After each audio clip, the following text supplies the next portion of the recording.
नगरपालिकेच्या अर्थसंकल्पीय सभेदरम्यान sound system बंद पडल्याने पत्रकारांना अचूक वृत्तांकन करताना अडचणींचा सामना करावा लागला। सभेतील चर्चा स्पष्ट ऐकू न आल्यामुळे पत्रकार बांधवांनी सभागृहाच्या मागील रांगेत बसण्याची परवानगी द्यावी अशी विनंती केली होती। मात्र काही राजकीय पक्षांकडून या मागणीस विरोध झाल्याची बाब समोर आली। त्यामुळे पत्रकारांना अर्थसंकल्पीय सभेपासून दूर ठेवण्याचा प्रयत्न होत असल्याची भावना निर्माण झाली। या पार्श्वभूमीवर आज अंबरनाथमधील पत्रकार एकत्र येत पालिकेत निषेध नोंदवला आणि नगराध्यक्षा तेजश्री करंजुले पाटील यांची भेट घेत निवेदन सादर केले। लोकशाही व्यवस्थेत माध्यमांची भूमिका अत्यंत महत्त्वाची असून पारदर्शक कारभारासाठी पत्रकारांना सभेचे पूर्णपणे वृत्तांकन करता आले पाहिजे अशी मागणी यावेळी करण्यात आली। नगराध्यक्षा तेजश्री करंजुले पाटील यांनी पत्रकारांच्या मागण्या रास्त असल्याचे मान्य करत सभागृहात बसण्याची व्यवस्था करण्यात येईल।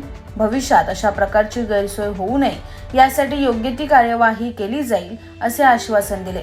पत्रकारांना विरोध करण्याची काही नगरसेवकांची कृती चुकीची असल्याचेही त्यांनी स्पष्ट केलं। नगरपालिकेचा कारभार पारदर्शक, जबाबदार आणि सर्वसमावेशक राहील।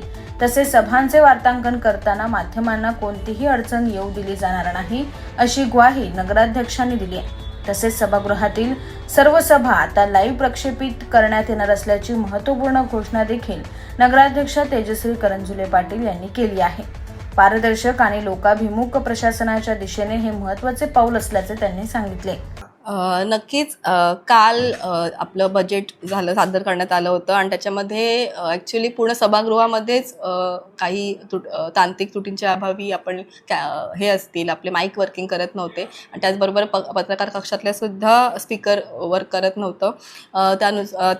त्या अनुषंगानेच आज अंबरनाथ तालुका पत्रकार परिषदेचे सदस्य असतील, अध्यक्ष असतील, त्यांनी पत्र दिलेलं आहे।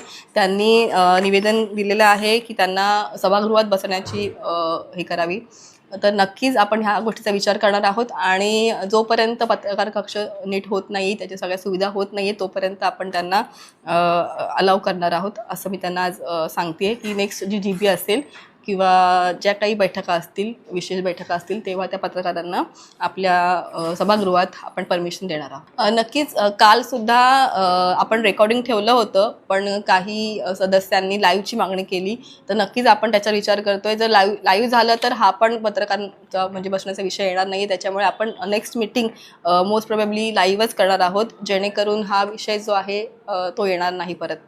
नक्कीच काही प्रोटोकॉल्स आहे ते पाळले गेलेच पाहिजेत आणि त्यासाठी प्रशिक्षण असेल किंवा ही व्यवस्था आपण करणार आहोत।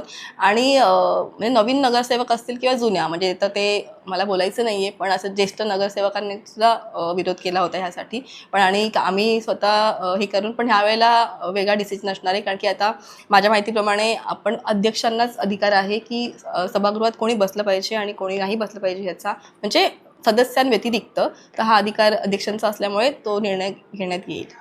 मुळात कालची जी सभा झालेली आहे, सर्वसाधारण सभा, विशेष सभा होती, ही अर्थसंकल्पीयाची होती। अर्थसंकल्पावर वृत्तसंकलन करण्याचा अधिकार हा पत्रकारांचा आहे, तो आम्हाला दिलेला होता आणि ते काम आम्ही करत असताना तिथली माईक सिस्टम पूर्णपणे बिघडलेली होती। माईक सिस्टम कोलमडलेली आहे। नगराध्यक्षांना संपूर्ण सभागृहाला माहीत असताना देखील त्यांनी त्यांची चर्चा सुरू ठेवली, परंतु त्यांची चर्चा पत्रकारांपर्यंत येऊन दिली नाही।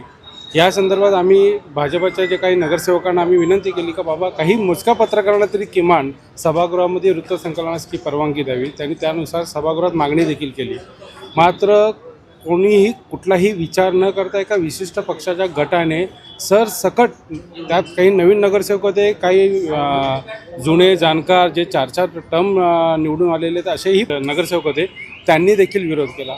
नगरसेवकांनी जो विरोध केला त्या गोष्टीचा आम्ही जाहीर निषेध करतो। दुसरी गोष्ट, आज सभागृह नव्याने उभा राहिला असेल, परंतु जुन्या ज्या प्रशासकीय इमारतीमध्ये छोट्याशा सभागृहामध्ये देखील मिटिंग झालेल्या आहेत, अर्थसंकल्पीय मिटिंग झालेल्या आहेत, त्यामध्ये शेवटच्या 2 रांगेमध्ये पत्रकार बसत होते। आम्ही पाहिलेलं आहे की पत्रकारांना बसायला जागा नसेल तर नगरसेवक उठून पत्रकारांना जागा देत होते। ती शिस्त ह्या सभागृहात दिसून आली नाही आणि पहिल्या सभेमध्ये फक्त पत्रकारांना वृत्तसंकलनापासून लांब ठेवण्याचा प्रयत्न केला गेला।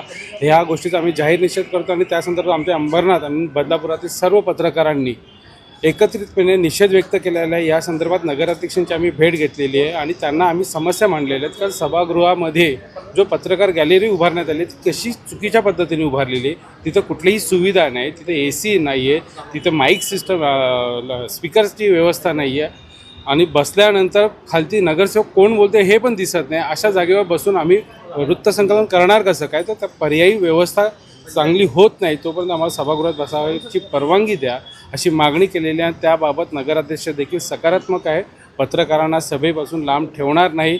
एवढंच नाही तर आमच्या मागणीच्या अनुषंगाने पुढच्या सभा ज्या आहेत लाईव्ह करण्याचाही त्यांनी प्रस्ताव ठेवलेला आहे. तर ह्या संपूर्ण सभागृहाचं कामकाज हे पारदर्शक व्हावं. सभागृह नगरसेवकांनी घेतलेले निर्णय हे जनतेपर्यंत पोहोचवण्याचा दुवा जो पत्रकारांचा आहे तो आम्ही प्रामाणिकपणे पाळण्याचा प्रयत्न करू. आमच्याकडून कुठलीही चूक होणार नाही त्याचीही आम्ही हमी दिलेली आहे. या सगळ्यातून सारासार असंच निघालेलं आहे का पुढच्या सभेला आम्हाला पत्रकारांना शेवटच्या रांगेत बसण्याची परवानगी मिळाली. त्याबद्दल आम्ही धन्यवाद व्यक्त करतो. ब्युरो रिपोर्ट, न्याय दरबार, अंबरनाथ.